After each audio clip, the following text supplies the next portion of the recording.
Gente, bom dia. Na aula passada, nós conversamos um pouquinho sobre os direitos das mulheres no Brasil colônia. Falamos um pouco sobre as ordenações filipinas, sobre o Código Português brasileiro e como isso implicou em pensar o adultério, a infidelidade, as relações familiares, como é que o Estado, pensado como o líder da esfera pública, esse legítimo e soberano da esfera pública, teve sempre um impacto, a legislação sempre teve um impacto, no caso do Brasil, nas relações familiares. Eu diria no caso de quase todos os países ocidentais hoje conhecidos. A proposta da aula de hoje é conversarmos então um pouquinho sobre o Brasil Império. O que é interessante de a gente lembrar sobre essa época? Quando Portugal, a Espanha, outros países começam a grande leva colonizadora no século XVI, a Europa passava por uma transformação muito interessante. Passava por uma transformação modernizadora, passava pelo surgimento do iluminismo, o renascimento pós-Idade Média. Então, nós temos um período de transformações importantes na Europa, inclusive transformações legislativas, transformações sobre a ideia de pena, transformações sobre a ideia de punição, transformações legislativas importantes, a criação das prisões. E isso tudo é contado pelo Foucault em um livro chamado Vigiar e Punir. O que significou isso para a Europa, para boa parte dos países da Europa? As punições ali começam a se diferenciar. Se durante a Idade Média o suplício, ou seja, a punição dos corpos, as torturas e a pena de morte eram centrais quando um crime era cometido, ou seja, o direito do soberano era escolher quem ia morrer, dos soberanos era escolher quem ia morrer. No momento do Renascimento, do Iluminismo, numa nova discussão sobre penalização, esses suplícios passam a ser menos cotidianos e a prisão surge como uma punição central. Então, da punição do corpo se passa para o que o Foucault vai chamar de a punição da alma, a docilização, a domesticação das pessoas que cometiam algum ato ilícito, algum ato criminoso, algum ato considerado um problema para aquelas sociedades de época. O que isso interessa para a gente? Na Europa, aí, a partir do século XVI, começa a se abandonar o suplício e dizer que essas torturas são desumanas. Mas isso não é aplicado para outros territórios. Tanto é que todos os países ali colonizadores, eles usavam mão de obra escrava, isso significava o sequestro de pessoas para trazer para as colônias, principalmente de pessoas negras de territórios africanos. Então é a grande diáspora negra, grande momento de diáspora do continente africano, e essas pessoas eram torturadas nas colônias a partir de uma legislação, que a gente estava falando das ordenações filipinas na aula passada, uma legislação que determinava que escravizados, pessoas que hoje a gente chama de pessoas escravizadas, não eram pessoas, elas eram objetos, elas eram propriedade. E então elas poderiam ser torturadas, poderiam ser maltratadas, poderiam ser massacradas, poderiam ser assassinadas, a bel prazer do dono, porque elas não tinham um status de humanidade. Então, enquanto se constrói um status de humanidade diferenciado na Europa, a partir de uma ideia de evolução, uma ideia de humanização, né? Um período em que o humanismo surge como central, em que essas pessoas devem ser respeitadas e não podem ser mortas porque têm alguma característica humana compartilhada com outros seres humanos, então não dá mais só poder ao soberano decidir quem vai morrer.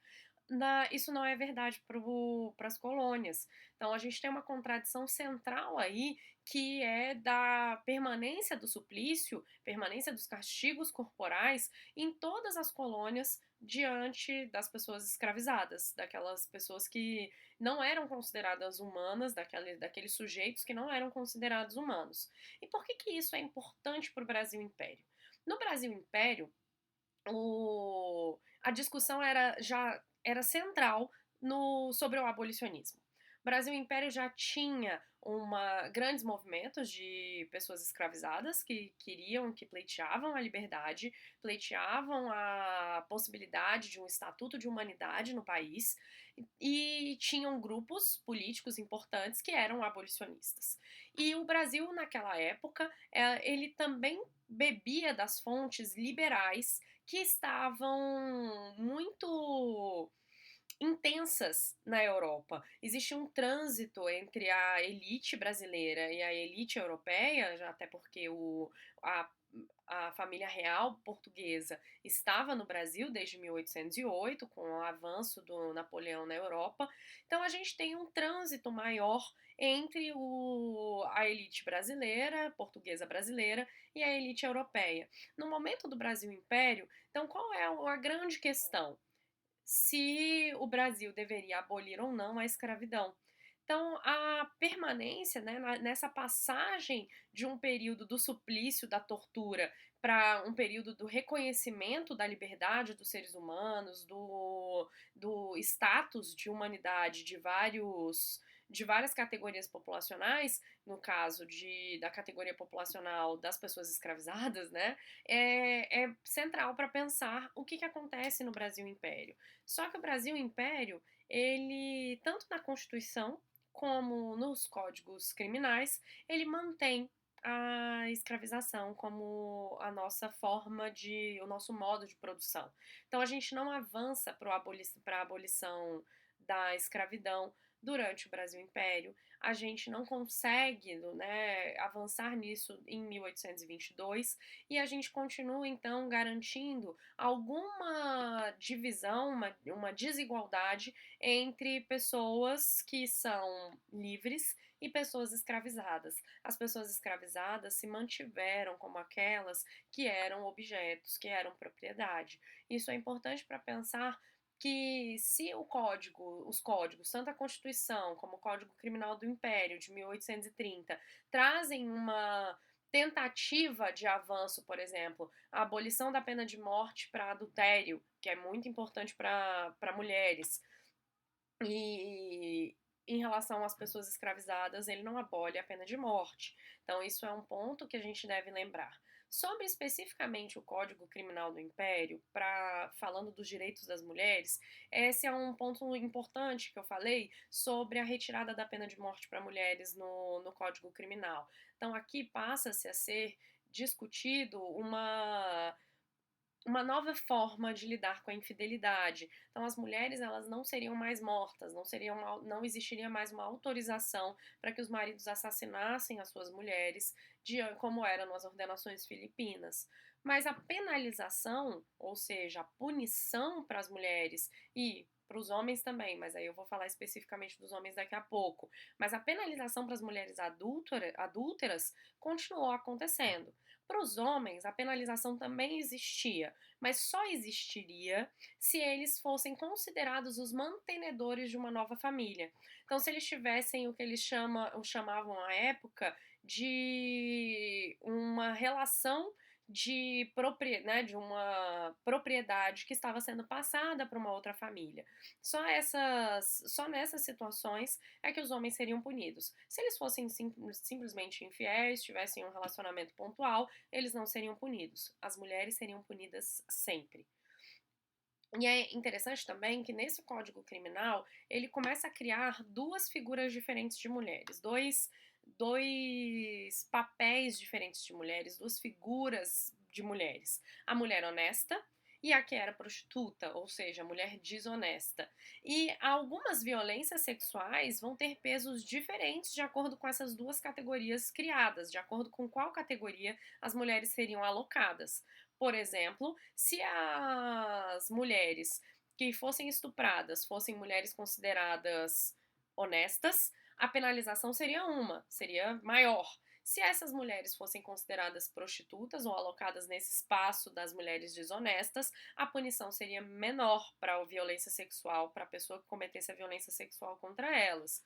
E nesse código também, o casamento ele é instituído como excludente da culpa no caso de estupro. O que isso significava? Se um homem estuprasse uma mulher e depois se casasse com ela, ele não poderia ser punido pelo estupro que ele cometeu, pelo aquele crime que ele tinha cometido. Então, o casamento ele é excludente da pena, excludente da culpa em caso de estupro. Essa legislação, essa parte do casamento como excludente da culpa, se mantém ao longo da nossa República. E aí a gente vai falar sobre isso um pouquinho mais tarde na aula sobre a República. Não se preocupem que a gente vai chegar lá. Olha só que interessante sobre isso que eu estava falando das mulheres que eram dessas categorias diferentes de mulheres. Ter cópula carnal por meio de violência, ou seja, cometer um estupro ou ameaças de qualquer mulher honesta, a pena para essa pessoa que cometeu um estupro, a pena seria de prisão por 3 a 12 anos e de dotar, ou seja, de pagar uma multa à ofendida. Se a violentada for uma prostituta, a prisão é de 1 mês a 2 anos. Olha que interessante como categorias de mulheres vão ser construídas nesse Código Criminal. Então, as mulheres que fossem consideradas honestas, essas mulheres de família, essas mulheres que eram casadas, essas mulheres que eram asseguradas pela honra masculina ou que asseguravam a honra masculina, como as ordenações filipinas estavam, né, ainda aí em operação na mentalidade das pessoas que estavam escrevendo esse novo código. Se fossem essas mulheres, a pena poderia ser maior. Se as mulheres que sofressem alguma violência fossem consideradas prostitutas, e aí não quer dizer que elas eram de fato prostitutas, a pena seria menor. O Código Criminal do Império também é interessante porque ele vai despenalizar, ou seja, vai criar uma não pena, ou uma possibilidade de não ter uma pena, não ter uma punição para os crimes que foram cometidos em atos de loucura, como diz o Código Criminal. Esse crime cometido em ato de loucura, esse precedente do Código Criminal do Império, é o que vai abrir possibilidade para nos próximos códigos da nossa República a gente fale de crimes de defesa da honra e de crimes passionais, ou seja, aqueles crimes que foram cometidos numa tomada de grande emoção e que até hoje nós falamos sobre eles. Então, essa ideia de crime passional, que é um crime que seria um crime emocional, que seria um crime muito cheio de sentimentos, que seria um crime da fúria do momento, a ideia dele surge no Código Criminal do Império. Espero que vocês tenham gostado e até a próxima, quando falaremos um pouquinho sobre o Brasil República. Tchau!